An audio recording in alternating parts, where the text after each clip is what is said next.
Saudara-saudari terkasih, apakah saudara sudah memulai hari ini dengan penuh sukacita dan punya niat untuk berbuat baik meskipun kecil?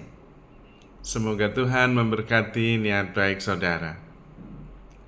Jangan lupa hari ini hidup sepenuhnya, karena hidup hanya sekali, jadi harus menjadi inspirasi.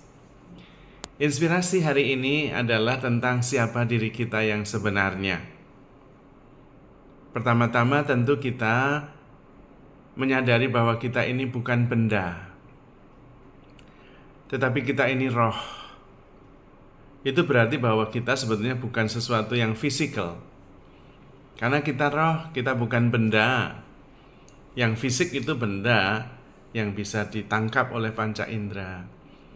Physicality kita atau hal-hal fisik kita itu ungkapan dari roh kita yang sebenarnya, yang menjiwai. Memang tak terpisahkan antara ungkapan dan yang diungkapkan.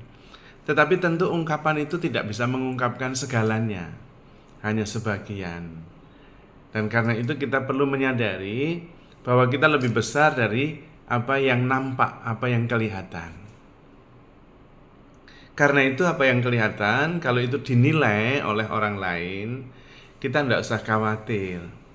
Karena penilaiannya itu pasti tidak tepat. Karena hanya sebagian, hanya ungkapan ekspresi dari sesuatu yang jauh lebih besar. Maka kalau dinilai, kita ya bisa terima saja. Itu karena apa yang nampak bagi mereka. Dan apa yang nampak bagi mereka itu lebih dipengaruhi juga oleh bagaimana yang menilai itu dibesarkan.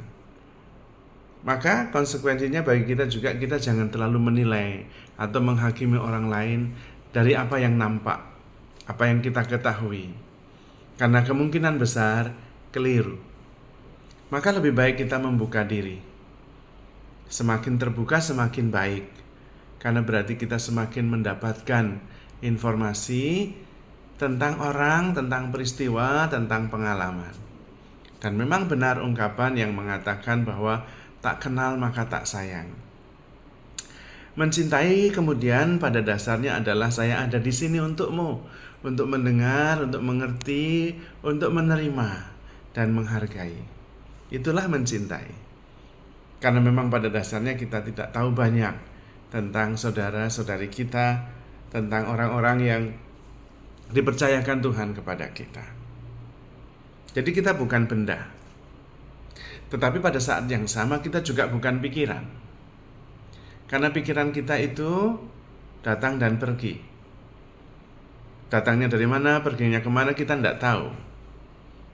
Dan pikiran itu juga bukan pikiran kita. Buktinya coba saja Anda mengatur tentang pikiran Anda. Gak bisa diatur. Dia datang dan pergi begitu saja. Bagaimana kita bisa mengatakan itu pikiran saya, kalau saya sendiri tidak bisa mengaturnya, mengendalikannya. Bahkan kita berusaha tidak berpikir saja tidak bisa. Itu berarti bahwa pikiran itu bukan kita, atau kita bukan pikiran, atau pikiran itu bukan pikiran kita at least. Jadi sebetulnya ada sesuatu yang lebih besar yang menjadi tempat atau ruang matra di mana pikiran itu muncul. Pikiran yang berubah-ubah itu, perasaan juga yang berubah-ubah itu muncul di dalam sebuah kesadaran. Nah, kesadaran itulah sebetulnya Anda. Anda adalah kesadaran. Saya juga. Kalau semuanya disingkirkan, yang ada ini dilepaskan, ada satu yang tidak bisa dilepaskan, yaitu kesadaran. Kesadaran bahwa saya ada. Nah, kalau seperti itu berarti kita tentu jauh lebih luas daripada perasaan, daripada pikiran, daripada badan ini. Tidak berarti bahwa itu terpisah, tetapi lebih luas. Kitalah di belakang itu semua, yang bisa menerima segalanya, juga bisa diungkapkan dalam fisik kita, dalam pikiran kita, dalam perasaan kita. Tetapi tentu ungkapan itu tidak mewakili seluruhnya. Maka sebetulnya kita bisa menyadari diri terus-menerus sebagai kesadaran. Dan kita bisa hadir sepenuhnya, bisa bersatu dengan siapa saja, tidak harus terpisah dengan yang lain. Karena seringkali yang memisahkan adalah ego atau klaim bahwa itu adalah saya, badan saya, perasaan saya, pikiran saya, yang sebetulnya itu hanya klaim saja. Ide tentang saya pribadi yang mempunyai perasaan, yang mempunyai pikiran, itu adalah ide. Perasaan ya perasaan, pikiran ya pikiran, muncul, datang, dan pergi. Tidak ada yang bisa mengklaim dia milik siapa. Tapi kadang-kadang saya itu mengklaim bahwa perasaan itu perasaanku, pikiran itu pikiranku. Padahal akunya sendiri itu adalah sebuah ide, sebuah gagasan, sebuah keyakinan psikologis saja bahwa di dalam diri kita itu ada sosok tertentu yang seringkali mengklaim sebagai aku. Tapi aku itu juga adalah gagasan, ide yang sebetulnya juga sama dengan pikiran, datang dan pergi dan berubah-ubah. Ada satu yang tetap yang tidak berubah, yaitu kesadaran. Ketika kita umur 10 tahun, umur 20 tahun, umur 40 tahun itu berubah-ubah fisiknya, cara berpikirnya. Tapi ada yang sama, yang mendasari semuanya, yang melihat perubahan itu, yang menyaksikan perubahan itu. Dan itulah Anda, yang tetap itu, yang tidak berubah itu.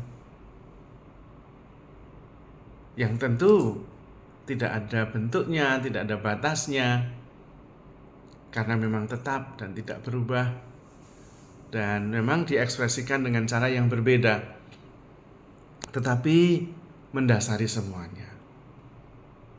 Dan karena itu sebetulnya melampaui semuanya juga.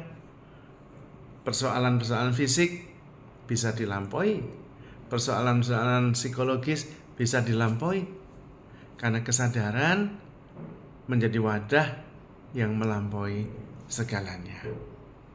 Kalau kita berpikir lebih luas, menyadari lebih luas, maka hidup juga kemudian menjadi sangat luas, sangat membahagiakan, sangat memberi harapan. Persoalan-persoalan selalu bisa diatasi karena kesadaran kita selalu lebih luas dari persoalan kita. Terutama ketika kesadaran kita bersatu dengan yang ilahi. Kita mengasihi, maka kita kemudian bersatu dengan yang ilahi, karena Allah adalah kasih. Dan dengan cara demikian kemudian hidup kita lebih luas, lebih lega, lebih damai, lebih tenang. Tidak terbelenggu secara sempit oleh persoalan-persoalan yang kita hadapi. Karena memang hidup tidak hanya berisi persoalan, hidup juga tidak berarti mengatasi persoalan, tetapi lebih mengalami, menerima, dan mensyukuri bahwa segalanya dianugerahkan kepada kita. Tidak semuanya bisa dipikirkan, tetapi semuanya bisa dialami dan disyukuri. Terutama karena kita begitu dikasihi oleh Tuhan. Maka saudara-saudari terkasih, handle yourself with care, because you are Lord. Tuhan memberkati.